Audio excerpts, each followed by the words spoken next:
We are back on Taking Care of Business on Koerner Radio News Talk, 1180, 1230 KGEO, 1410 KERI, Albuquerque, New Mexico on 1000 KKIM, and now on the Internet on knookmedia.com, serving Richmond, Oakland, and the San Francisco Bay Area.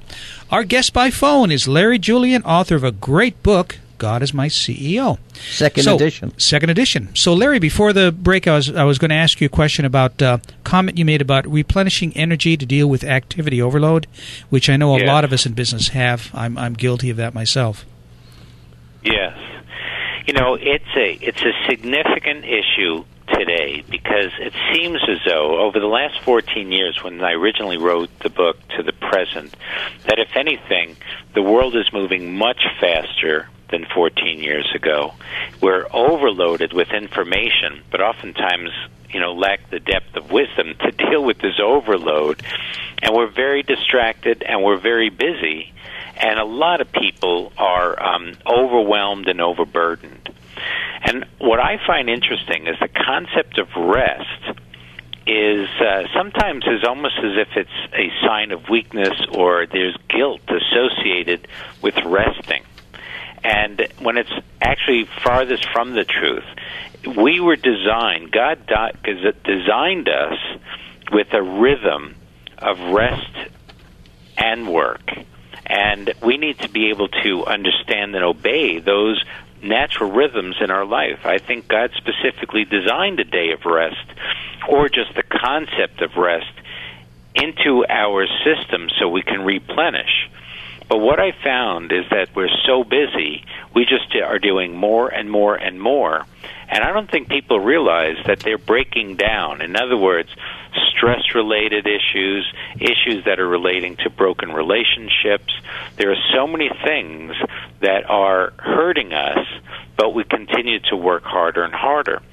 So using just the concept of rest for just a minute, if you looked at some of biblical passages when the Lord says, "The Lord is my shepherd, He makes me lie down in green pastures, He restores my soul," I find it interesting that He makes us lie down because we can't do it ourselves. So there are other aspects where in Deuteronomy, I remember where we're walking in the desert and doing things, where the Lord says, "There you saw how the Lord your God carried you as a father carries his son." And, sometimes there are people that are working so hard, they literally need to be carried. But we're just not of that nature, and our egos don't allow for that. But there are times we do. And then there are people that are in their slimy pit, they're stuck, and they need to be lifted out. And sometimes we just need to take that posture or humility or even sense of surrender that says, you know what, I can't do this all on my own. I need to rest in the Lord or trust that God has a better plan for me. And sometimes it's not doing nothing, but resting is better than doing stuff for the sake of doing stuff. It's a very important issue in today's corporate world. Well, Larry, with computers today and with increased competition, personally, I haven't found time to rest, not even on Sunday anymore. It seems like I'm always working or always at the computer. Emails are driving me crazy. I'm sure they're driving everybody crazy. So that's right. I'd like to find out how we can rest. I think God said rest on Sunday, so we try to do that.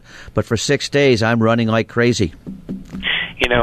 And this is, in terms of the how you can rest, one thing is God gives us the freedom to choose. And it may be that, yes, you perceive that you have to do all this activity to keep up, which may or may not be true, but let's say it is true. You still have the freedom to choose and said, you know what, I need to move away from the computer and take a break. I need to restore my soul so I can deal with difficult situations. I need to just trust that God has a plan, and I'm doing the best that I can, and let go. I remember in writing God is My CEO, I wrote God is My CEO at my weakest point where I was trying to do so much, but it seemed like I hit a roadblock. And there are times where sometimes we literally need to just let go, or the concept of surrender, which has a negative connotation. But I think that there are choices that we can make that surrender our control and just trust that God has a greater plan, even in the midst of a crazy day that says you need to demand doing this, this, and this. But we do have the freedom to choose that. That's true. We're having a conversation with Larry Julian, author of God is My CEO. Larry, I've got a question for you as far as other leadership books. I mean, there's a ton of leadership books out there. What makes this one different? You know, I think what makes this different is, you know, in a lot of leadership books, there's a common focus in almost all of them. You know, there's a simple process, it's like the 3-step process to success. So it's something that says if you do this, there's a particular outcome. And what I appreciate about God is My CEO, and particularly the stories that I shared, is really it's the process and not the outcome. And I appreciate the level of transparency and humility and even vulnerability of the leaders that I interviewed, where they shared from a standpoint of how God entered their world at a point of adversity or a defining moment. So where other leadership books may say they're highlighting a CEO as they've got their act together, I think this book is a little bit of the opposite. In other words, it shows the leader not as Charlton Heston with flowing hair ready to part the Red Sea, but someone that is vulnerable and has weaknesses and has, you know, challenges like all of us, but they have at least the courage to be transparent that allows others to see God at work in them. And I think people resonate with that. They can identify with that. You know, that takes me to chapter 11, which I was quite interested in because it's timeless wisdom from 20 leaders. And you had 20 different executives, basically, that gave you a short story. And I found that rather interesting. Which one of all those leaders did you find the most interesting or the most spiritual or the one that gave you the most, more or less gave you the most religion? Oh, my goodness. These are tough choices, but I would say that I'm going to go back to one that, in terms of, let's say, had the greatest impact on me from a spiritual standpoint, because it was just so not on the radar screen. But I interviewed a gentleman named Eric Versman, who is a vice president for Thrivent Financial, a Thrivent financial organization. And, you know, when I met Eric, I thought I was meeting him for a business purpose, only to find out that he had colon cancer. And, to make a long story short, I befriended him over the past 4 years, and he recently passed away. He passed away this past summer. But what I appreciated about his story was, he shared how, like most of us, we go about our business, we want to get ahead, and we say someday when we're successful, we'll be the better parent, we'll do this. And what I'm amazed about Eric is his wonderful attitude after he received the news of his cancer. He just had a level of trust and joy in which he then lived his life fully, both as a parent and as a husband and as a coworker.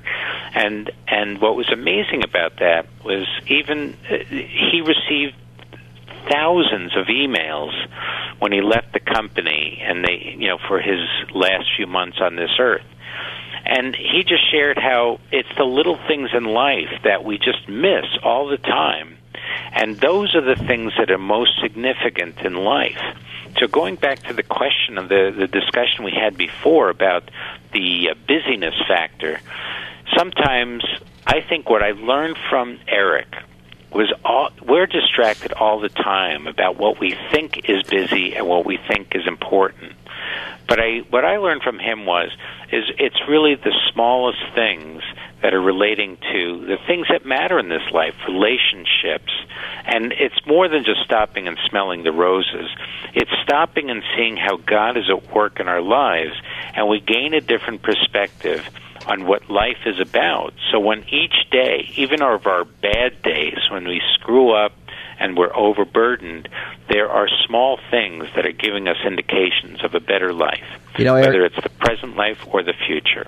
Larry, I think Chapter 11 alone is worth the purchase of this book when you can visit with 20 different leaders and learn about their timeless wisdom. Yes. It was wonderful. Let us know how we can get the book. Of the book. Let us know how we can get the book. Yeah, how can we get the book, Larry? How do people get the book? You can contact, either go to my website, which is larryjulian.com, or go to Amazon.com or Barnes & Noble or whatever bookstores that are available. But I would say, the quickest way is you go to Amazon.com.